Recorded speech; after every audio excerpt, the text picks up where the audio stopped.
Good morning and welcome to Business Insight, where we give you all the necessary perception, the necessary orientation when it comes to business-related issue. I am Femi Ayodele, standing in for Adesua today. Wondering what's going on? Yes, Adesua will join us tomorrow, but today's going to be a special one. It's the first episode of Business Insight for the year. Let me welcome you specially to the year 2024 because it's going to be a great year. We are set to give you the best this year. This morning we'll be reviewing the President live broadcast on the new year. You know, the President gave us its own direction when it comes to the year 2024. Earlier we had the broadcast from the President where he talked about some issues that are going to affect Nigerians, his message to Nigerians. And on Business Insight today, we're going to review some of the business highlights of the President's New Year address, and it's going to be a wonderful one. Let's go on this short break. When we return, the conversation with our guest will kick off. Stay with us.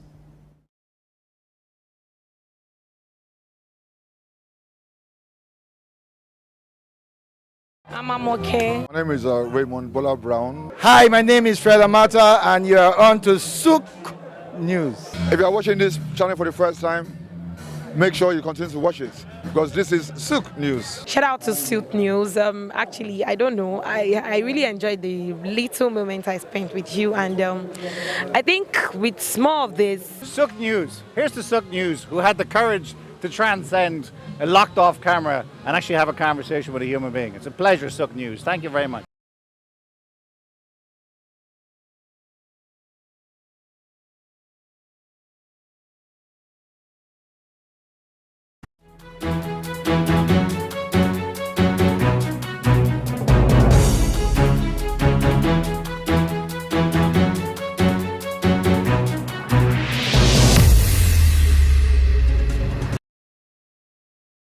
All right, glad to have you join us on Business Insight. We're looking at President Tinubu's live broadcast to Nigeria. You know, earlier the president started by admonishing Nigeria, thanking them for the support they've given to him for the past 7 months. We'll do an highlight. I want us to watch that live broadcast now so that we can do some analysis in regard to that. I want you to take a listen for those of you that missed it earlier, how the president talked about some issues related to issue of fuel subsidies, some of the critical decisions he had to make in the last 7 months. Some of these decisions were painful according to him, but the president said he's aware of this pain and he's doing everything to ensure that Nigeria gets better and that the economy, you know, experience growth and development. Let's take a listen and see what the president had to say earlier when he talked about, you know, his New Year address. Compatriots, it gives me immense joy to welcome each and every one of you, young and old, to this brand new year 2024. We must lift up our hand to Almighty God in gratitude for His grace and benevolence to our country and our lives in the year 2023 that has just gone by. Though the past year was a very challenging one, it was eventful in so many ways. For our country, it was a transition year that saw a peaceful, orderly, and successful transfer of power from one administration to another, marking the yet another remarkable step in our 24 years of unbroken democracy.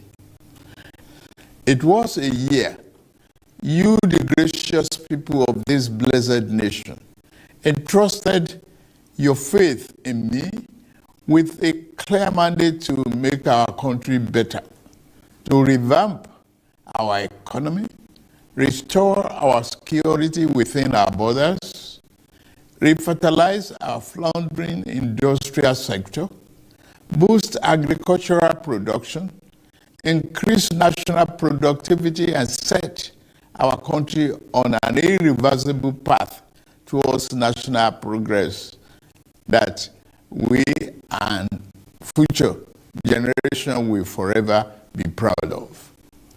The task of building a better nation and making sure we have a Nigerian society that cares for all our citizens is the reason I ran to become your president. It was the core of my renewed hope campaign message, on the basis of which you voted me as president. Everything I've done in office, every decision I've taken, and every trip I've undertaken outside the shores of our land since I assumed office on 29th May 2023 have been done in the best interest of our country. Over the past 7 months of our administration, I have taken some difficult and yet necessary decisions to save our country from fiscal catastrophe. One of those decisions was the removal of fuel subsidy, which had become an unsustainable financial burden on our country for more than 4 decades. Another was the removal of the chokehold of few people on our foreign exchange system that benefited only the rich and the most powerful among us. Without doubt, these two decisions brought some discomfort to individuals, families, and businesses. I am well aware that for some time now, the conversations and debate have centered on the rising cost of living, high inflation, which is now above 28%, and the unacceptable high underemployment rate. From the board. All right, that was the earlier broadcast by President Tinubu, where he highlighted some of his achievements and plan for 2024. Today, we're going to focus on this business highlights, some of the things he raised that has to do with economy and the business relations in Nigeria. Joining me now is Souq, my special guest for today. He's a special one because it's a special broadcast, and he's a financial analyst, also an economist. Souq, I'm glad to have you joining us on Business Insight this morning. Thanks for having me. Good morning. Happy New Year. Yeah, I must say Happy New Year. The last time I saw you was last year. So glad to have you on Business Insight, Souq.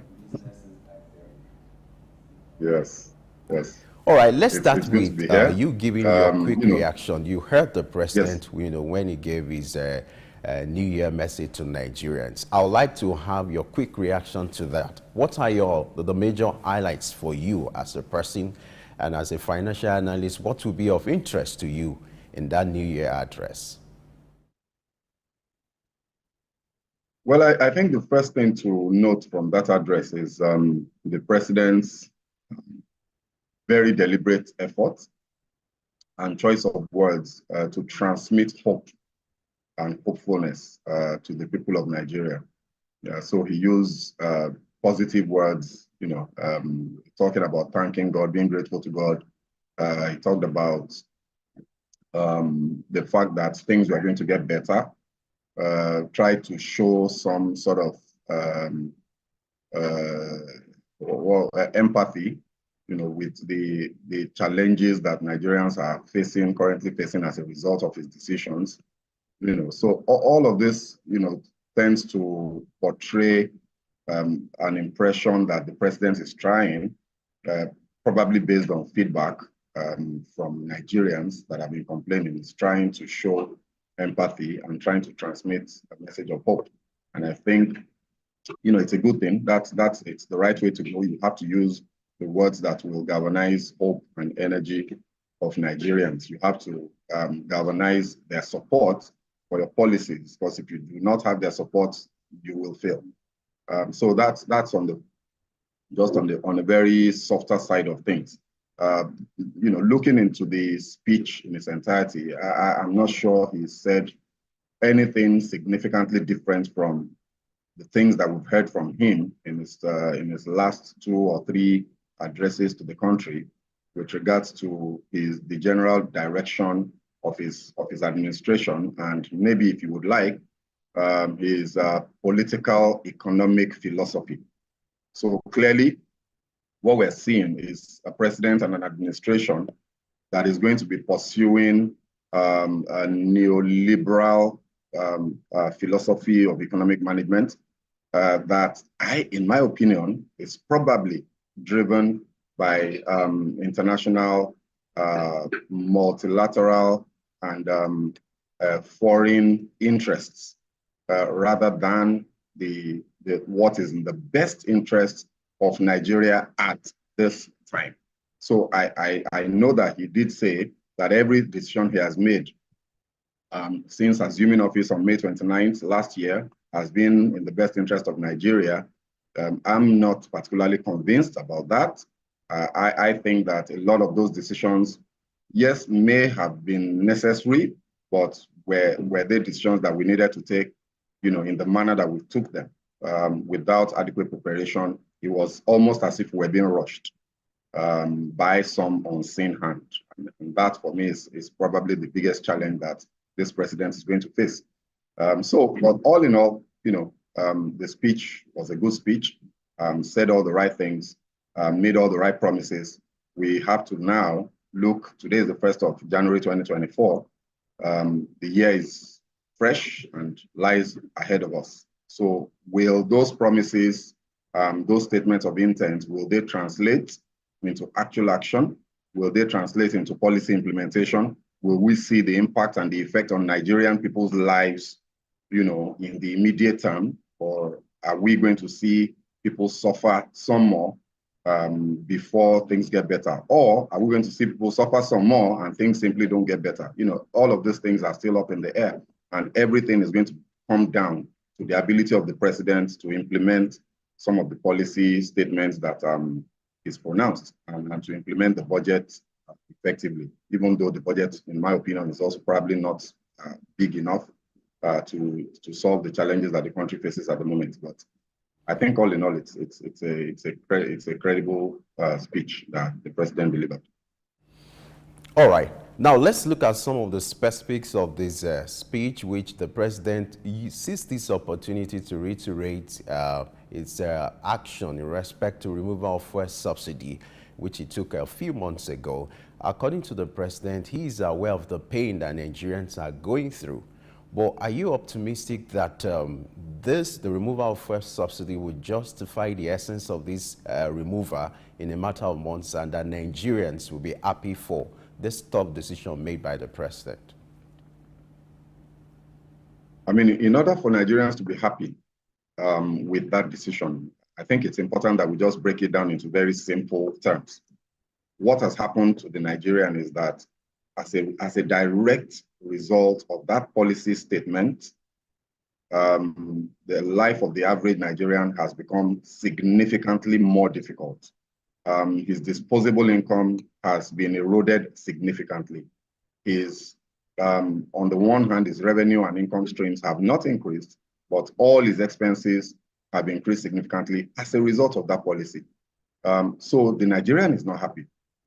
For the Nigerian to be happy as a result of that policy, it will then imply that the effects or the outcomes of that policy that he is feeling today will either be taken away, or there will be new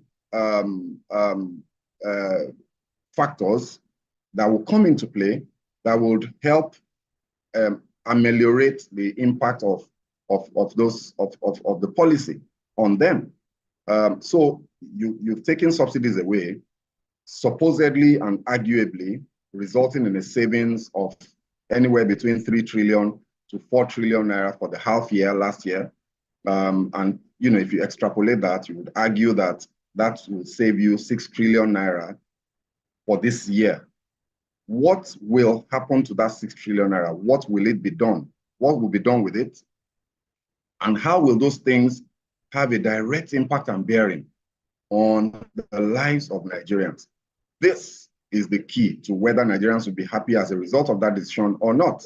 And just from a basic knowledge of how economies run, it's pretty much almost impossible to say that Nigerians will be happy as a result of that decision this year.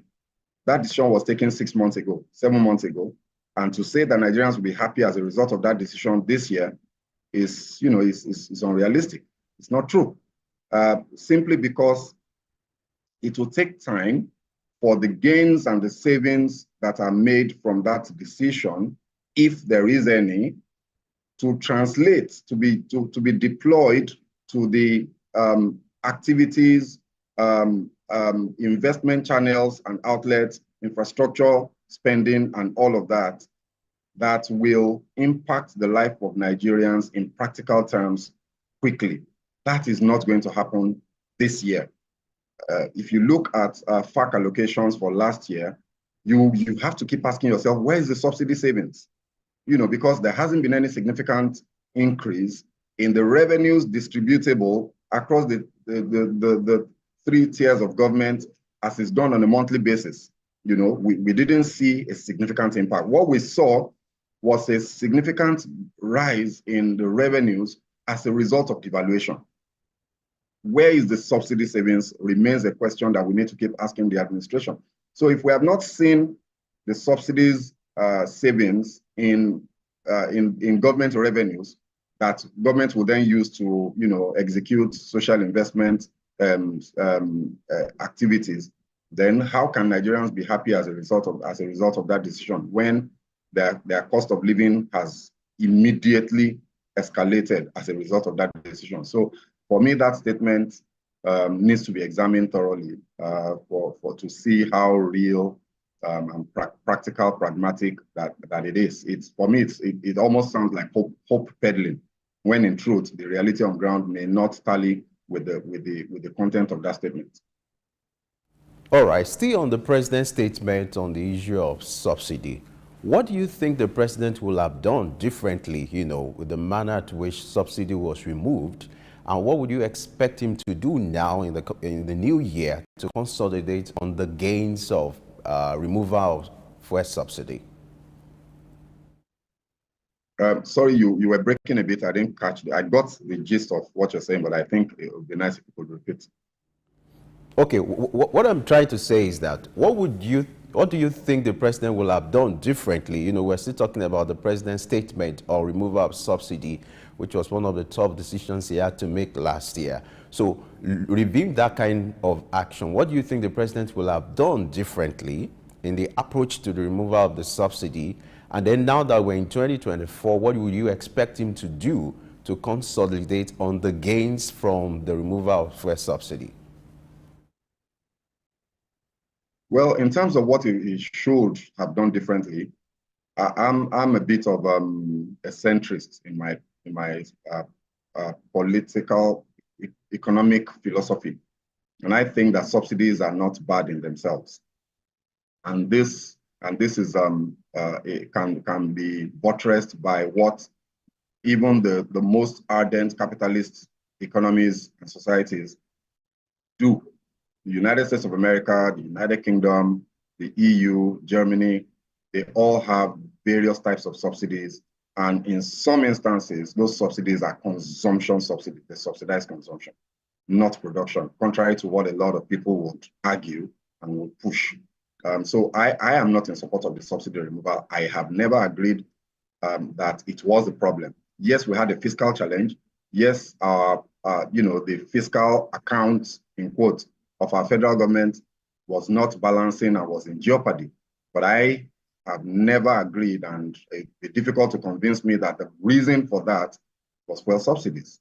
I think that there are other problems that still remain and that still exist, and that will continue to prevent Nigerians from probably benefiting from potential gains of that policy in the first instance. And if you don't fix those issues, then if you remove subsidy or you don't remove subsidy, the fiscal challenges that the government is experiencing will continue. For example, why would Nigeria, with the population that we have, 200 million plus, some will say 220 million, some will say 215 million, be cutting a budget that is about $32 billion?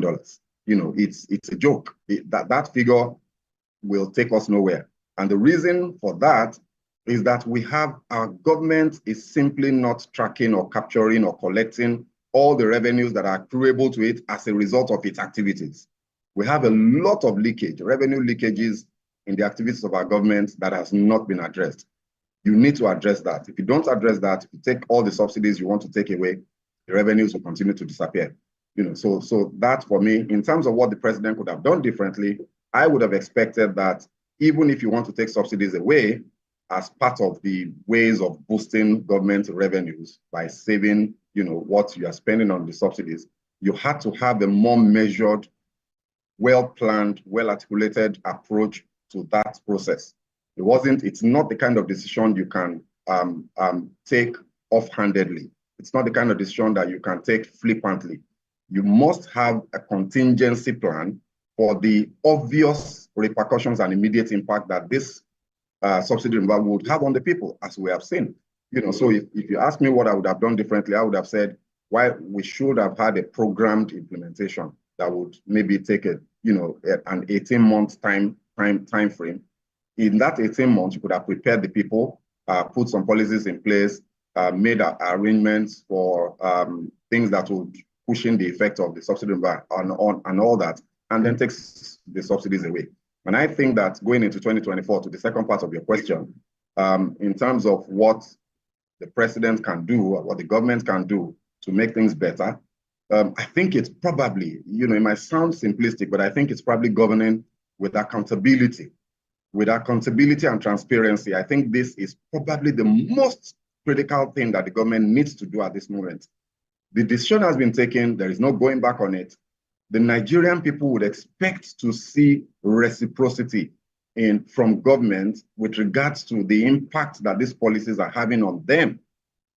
So you can't, on the one hand, ask people to tighten their belts because you've taken these very difficult decisions. And on the other hand, there is absolutely no sign, none, zero, of government also recognizing, the exigencies of the times and the moment and taking difficult decisions to help reduce the cost of governance, to help reduce the burden that you are placing further on the people by spending so much money on all of the things that the government has been spending on. Where is the effort to reduce, the wage bill of the government, for instance, and you can look at all of the other overheads that the government across all tiers of government have, and you will see that there are opportunities to make savings from those things. So those types of things are things that the president needs to address this year in order to gain the support of a larger percentage of the population. Made reference to foreign exchange system, which has so far benefited the few, the rich. Earlier, the president decided to float the naira. What do you make of this decision, to allow the parallel rate and the unparalleled rate to run concurrently? What has been the impact of this decision on the market, and how do you see this turning out in year 2024?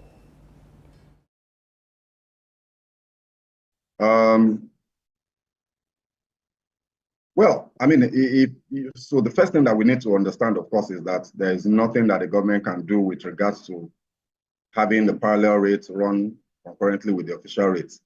This idea of unification of exchange rates, if you ask the people that initiated that policy, the idea was never about unifying the official rates with the parallel market rates.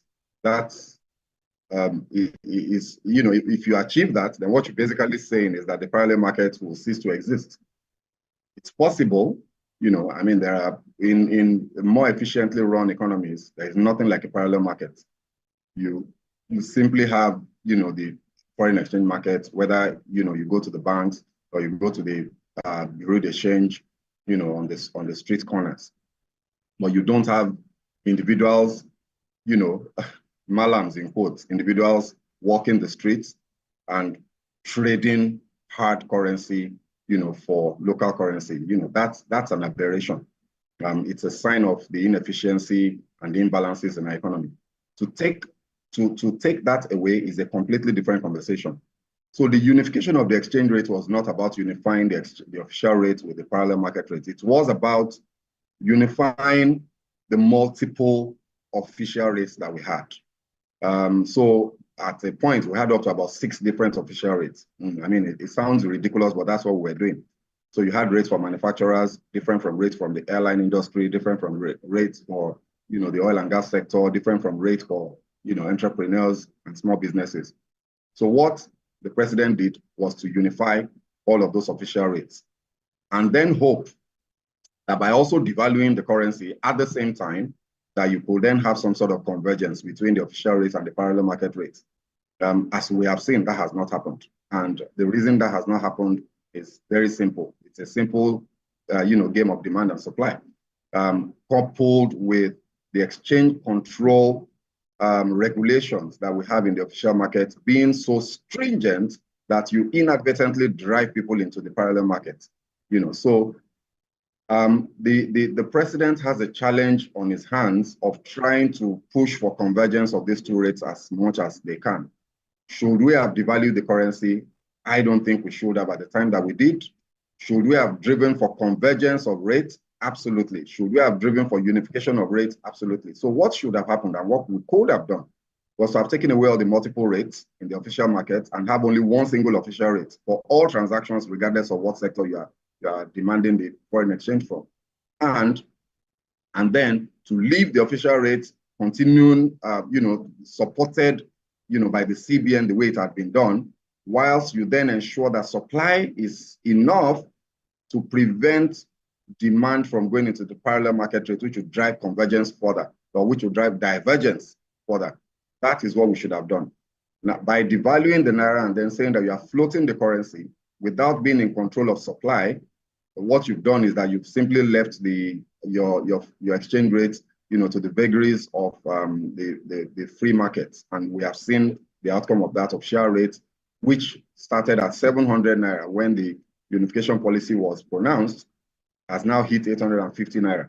And parallel market rates, which started at about 750 when unification was pronounced, has gone as high as 1,300 at a point, is back now trending at around 1,150 to 1,200. So clearly, the policy is not working. When you bear in mind the impact, the dependence of the Nigerian economy on the dollar, on imports, then you realize how challenging, the kind of challenges that this policy has created. It's further worsened the inflationary pressures that subsidy removal had already created, the inflationary pressures that had already existed even before subsidy removal. So now what you have is that you have inflationary pressures from the major structural inefficiencies we had in the economy on the one hand. Now combine that with subsidy removal, combine that with devaluation, you can see why there's such chaos as far as prices are concerned and, the economic stability and, the standard of living of the Nigerian people. So the president has a lot of work to do with regards to, this issue of exchange rate management if we're going to see a better 2024.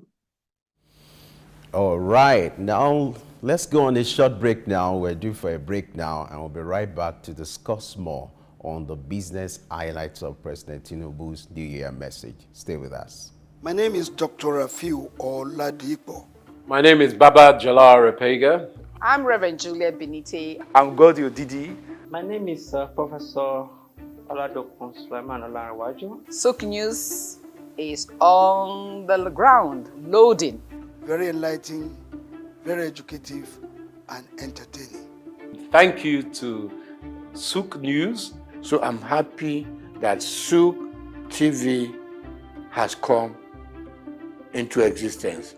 I'm happy to be here in the Souq News. I want to encourage you to subscribe to the channel and keep watching news that makes sense. As Browning said, one's extension of one's reach should not exceed one's grasp, or what is heaven for. And I think Souq News is doing that. Africa needs a voice of truth, and Souq News has become one of them. And get ready, get ready, get ready. And keep watching.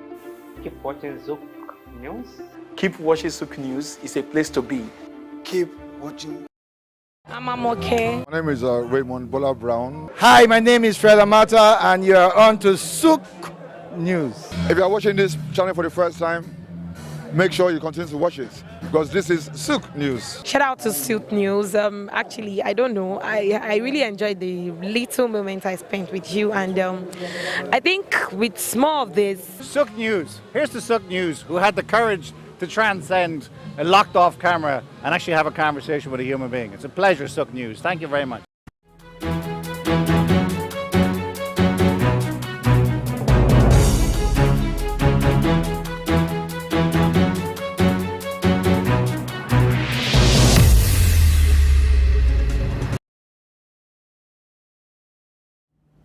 All right, if you're just joining us, we have you covered. It's still Business Insight, and we're looking at the highlights of President Tinubu's speech on the New Year Day. We're looking at the business highlights, and our special guest is still here with us. We still have Souq with us. Shegun, glad to know you're still there with us on Business Insight this morning.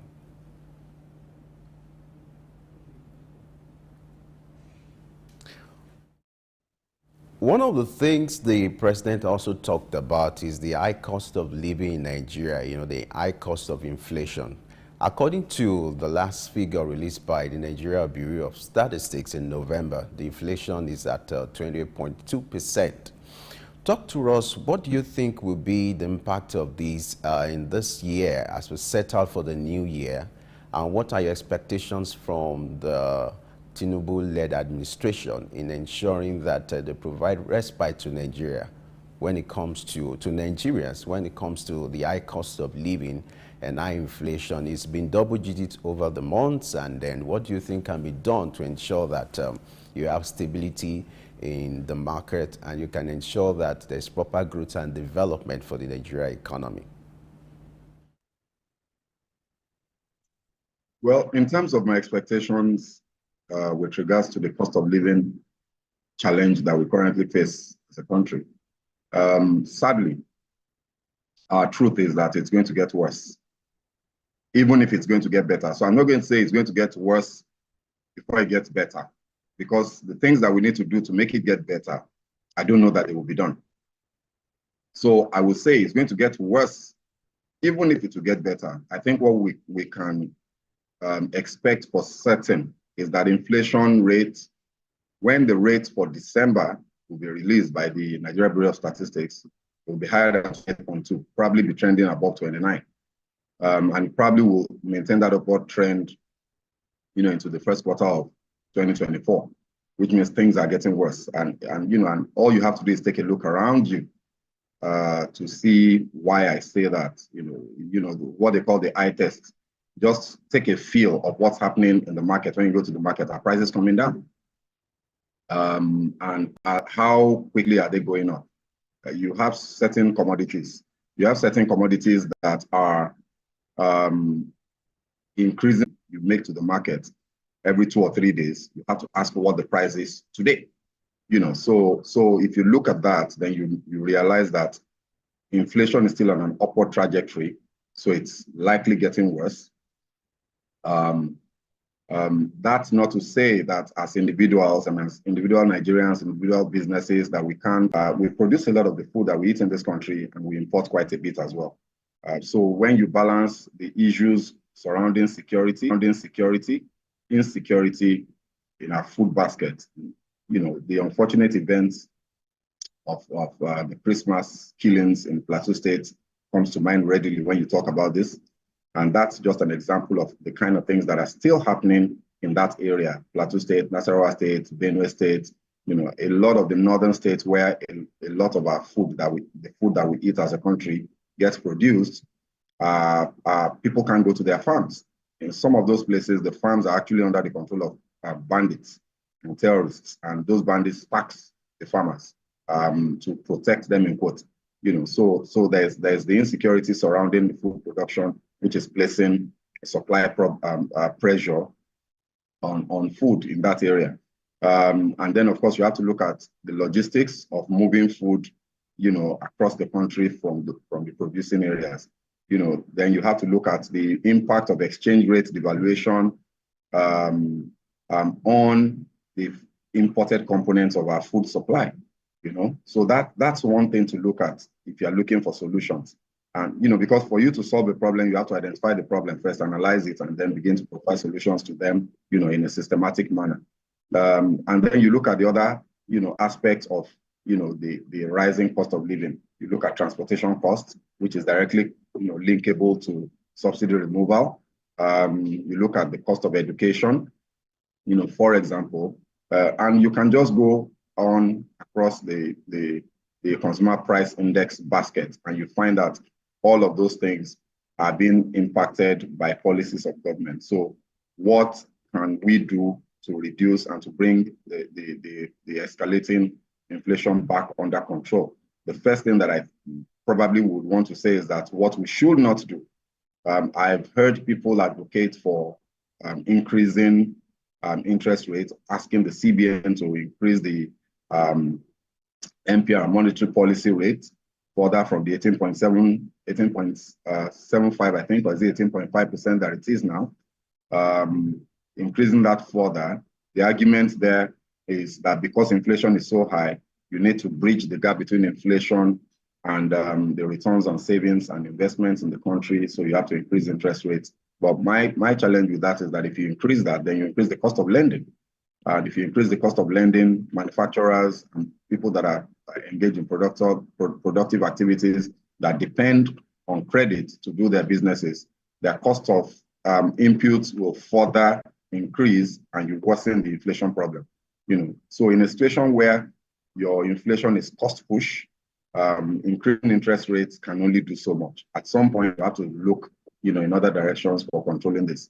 So for me, the government needs to look at exchange rates, look at policies that will help quickly rein the value of the naira in, quickly try and boost supply into the market so that the naira can gain value against the dollar as quickly as possible. That would be an immediate solution, you know, to the inflation problem. Subsidies have been removed. There's very little that you can do with regards to that. The impact that has had on transport costs and a lot of the other costs has happened. So the only thing that I think that government can do is to find a way to transmit those subsidies that have been saved from paying, you know, to importers of refined products, transmitting those monies into the various sectors of the transportation and logistics industry.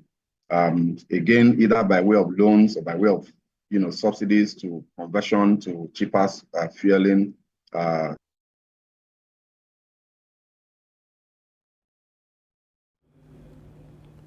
All right, we seem to have lost connection with Segun Sopiton. He was talking about, you know, some of the decisions made by the president in respect to the issue of exchange rate. You know, he talked about it earlier. All right, Segun, hope you can hear me. Glad to have you back, if you can hear me now. Yes, sorry about that, I can hear you. Sorry, the internet played a fast trick on you, we understand. So please go ahead with your talk. Thank God for backup. Yeah, I'm back. So, yeah, so like I was saying, I mean, it's for the president, you know, and I must tell you, I don't envy the president. The challenge that he has in front of him today is not enviable at all. It's a very difficult job that he's taking on. It was already difficult, you know, taking it on May 29 the way it was, and unfortunately, as a result of the policies that he himself has put in place, he's made it tougher for himself. It is what it is. One can only hope and pray that the president finds the answers that he needs to find desperately to ensure that we can find solutions to the escalating cost of living in the country. One of the key highlights of the president's speech is the issue of security. You know, the president made reference to it. According to the president, he said he can't beat his shares that he has solved all the security problems or the insecurity problems, but he's doing his best to ensure that lives are secured and security is better than the way it used to be. Now, talk to us. What will be the impact of these on investors, both local and international investors? And how do you think the president can boost the confidence of these investors? For some of them who have this perception about the insecurity challenges in Africa, or especially like a country like Nigeria. So what do you think the president can do this time around to, attract both local and foreign investors by putting in place the right architectural framework? Well, something very interesting happened over the festive period. As we all know, Israel is engaged in a bitter war of attrition with Palestine. This has been on since October 2023. We're now in January 2024, so we're talking about 3 months. In spite of this, Israel was able to attract, I think it was $20 billion, an investment of $20 billion from Intel, the chip manufacturing company, the computer chip manufacturing company. Israel committed to providing a $3.2 billion counterpart investment, and I think maybe that was just simply too good, and they were able to attract investment. This is a country that is officially at war, that on a daily basis is bombarding, the Gaza Strip, and is also on a daily basis receiving attacks, from the Palestinians. And yet they were able to attract investment. So the insecurity problems we have are there, they're real, it's a big problem. But if we show commitment, if we show a clear sense of purpose, a clarity of thought and intent on how we manage the insecurity issues that we have as a country, investors will come. Because they will know, they will see from, actual events on ground that you're in control of the situation. Even though there's insecurity, even though you have large swaths of the country under persistent attack, having insecurity incidences regularly, if there is clarity that the government is on top of its game in containing or curtailing those incidents, if we can show investment in, our security architecture to ensure that the Nigerian security forces and services can tackle this insurgents and all the other actors in that space effectively, investors will come. What the investors will do is to do a risk assessment of the entire country and determine the sections of the country that their investments can flow into. So the insecurity in itself is not necessarily an excuse for investments not to flow into the country. So the second part of your question, what should we be doing as a country to attract, these investors? I think the first thing to be said about that is one of the things that we should not be doing too much of is traveling all over the world to attract investors. It just simply doesn't work. Nobody comes to invest their hard-earned money looking for returns. They have specific returns, objectives, and hurdle rates. Nobody makes investment decisions because somebody came for a conference somewhere. Trust me, nobody does that. Those conferences, at best, are just opportunities for them to hear, maybe from the horse's mouth in terms of the country, not necessarily the president, maybe, key players in the various sectors concerned, to hear what the policy directions, what the thought pattern is of these decision makers in those countries. But decisions will never be made as a result of foreign trips to go fish for investors. Investors will take their own decisions based on investment criteria that they've set They're going to look at your country. They're going to take all of the data that is available to them concerning your economy, concerning the security situation, concerning, consumption, population, the economic capacity of the population. They're going to look at a lot of factors like this, and they will make their decisions. They will run models to determine if, when, and how their investments can provide the kind of returns that they're looking for. These are the things that people will do. So if you can travel as often as you want, if the models that the investment analysts will run, on your country do not come up with favorable numbers, then they will not come. Which means that the focus of our efforts should be on ensuring that our country can match investors' expectations. So you have to look at things like power. The immediate impact of a poor energy sector is the impact it has on cost of doing business, because energy must be used to do business. If it's not provided by public utility companies, then you have to generate it yourself, which would increase your cost of doing business. And then you can go down, all of the various inputs in doing business in an environment and look at how we're managing that in our country. So those are the things that we need to concentrate our efforts on if we're to attract investment into the country. Also very critical in attracting investment is, I've spoken about this before, our exchange control regulations.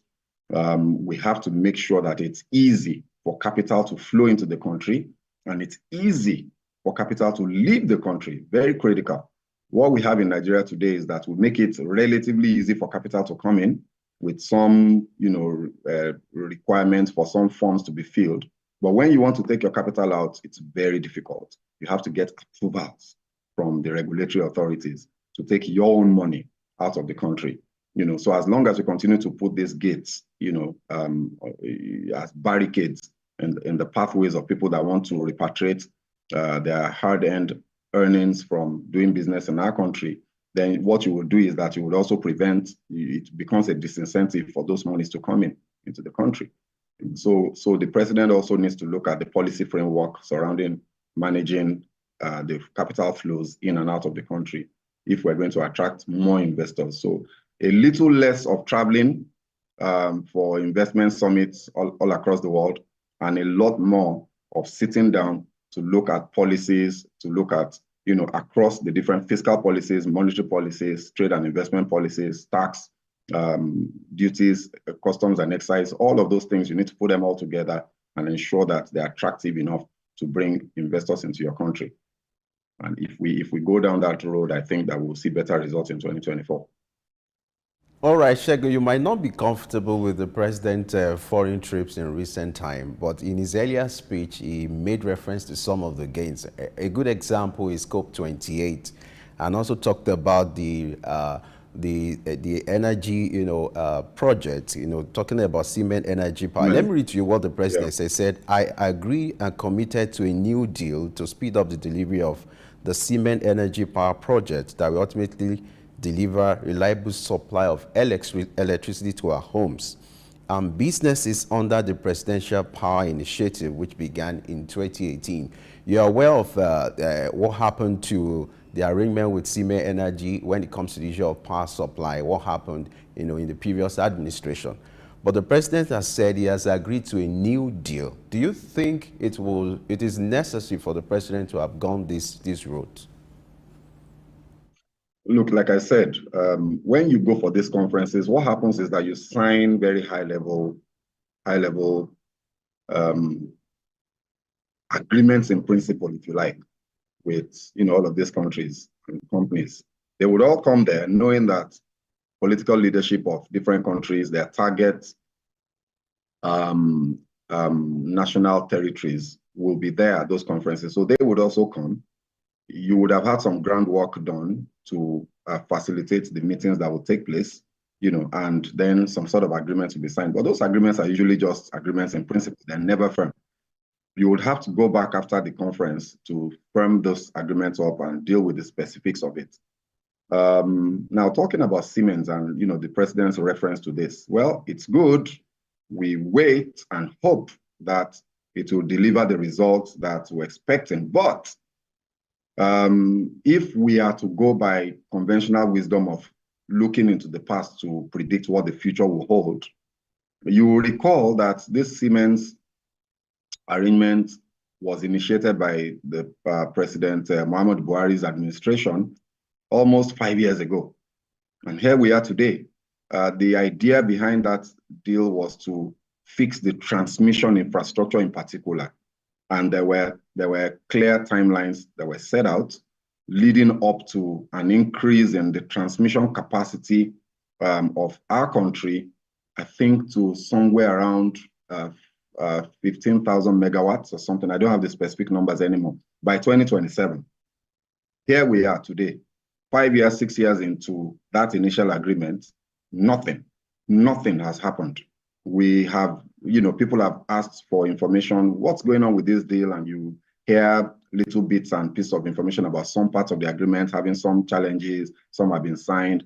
I think some equipment was attempted. There were attempts to bring in some of the equipment, for the renewal of the transmission infrastructure sometime around 2020, 2021. And there were some challenges with getting those equipment in through customs, and all of that. So we've had this Siemens thing on the table before. It has not worked. What is the new thing that the president has signed this time around at COP28 that will make a difference, that would deliver better results from these deals? Well, I think it's the duty of the administration to provide the information to Nigerians. But from recent history, I don't have much confidence. I will believe it when I see it, when it begins to play out and we begin to see an improvement in power supply to the home, because that's, at the end of the day, that's what it's all about. We begin to see power supply to the home, then we know that these things are working. Until then, we just have to hold our horses and continue to remain hopeful that it will happen. All right, this conversation will be incomplete if we don't make reference to the statement made by the president in respect to the oil and gas sector. He talked about petrol, prioritizing local refining of petrol in 2024, where he made reference to the Port Harcourt refinery and Dangote refinery, which are going to come on board soon. And then, are you optimistic that with these two refineries, fully in operation, is going to help the local refining of petrol? And then, do you think this will also solve the problem of forex, which has always also been an age-long challenge when it comes to the issue of sourcing for this product? Are you optimistic that in 2024, if these two refineries come on board, like the president is insinuating, it will be a game changer for Nigeria? Well, in terms of, and I think it's important for Nigerians to understand that, this refinery is coming on stream. Local production of refined products will not reduce prices significantly. It's very important that we understand that and everybody makes peace with that. If Dangote refinery or, in addition to Port Harcourt refineries, meets 100% of our local consumption requirements, according to the GMD of the NNPC, you will shave off about 30 naira, maybe 35 naira off the pump price of petroleum products. So which means that currently PMS is selling at 568 naira to the liter at NNPC stations in Lagos and its environs. And I think at about 595, 600, with other major marketers and independent marketers. In some stations, you get maybe 620. What this means is that if you have full local production from Dangote and Port Harcourt refinery, NNPC will start selling to you at 538, thereabouts, maybe 530, whilst the independents and the major marketers will start selling between 570 to, maybe still 600. So I think it's important that we get that very clear and very straight. There is not going to be a significant reduction in price because of local refining of petroleum products. However, there are a lot of other gains that would, get us an economy as a whole that will eventually have a trickle-down effect down to the people on the streets. One of them, like you've said, is potentially they'll reduce pressure on exchange rates. When you consider the fact that over 40% of our import bill goes into importation of petroleum products, whether PMS, AGO, jet fuel, and all the other products, derivatives of refined crude oil, then you understand that if all of those things are produced locally, that's a 40% shave off of the demand for Forex.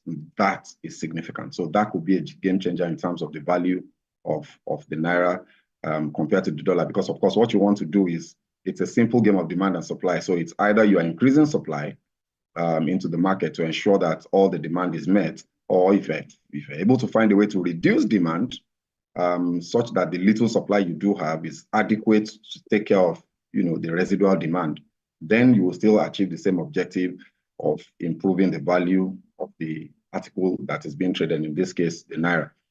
So if we shave off 40% of our import bill from refining locally, then that will definitely have a significant impact on the value of the Naira. We should see a reduction. It's important as a caveat to note, one, the Port Harcourt refinery is not working yet. What they said they had done was a mechanical completion.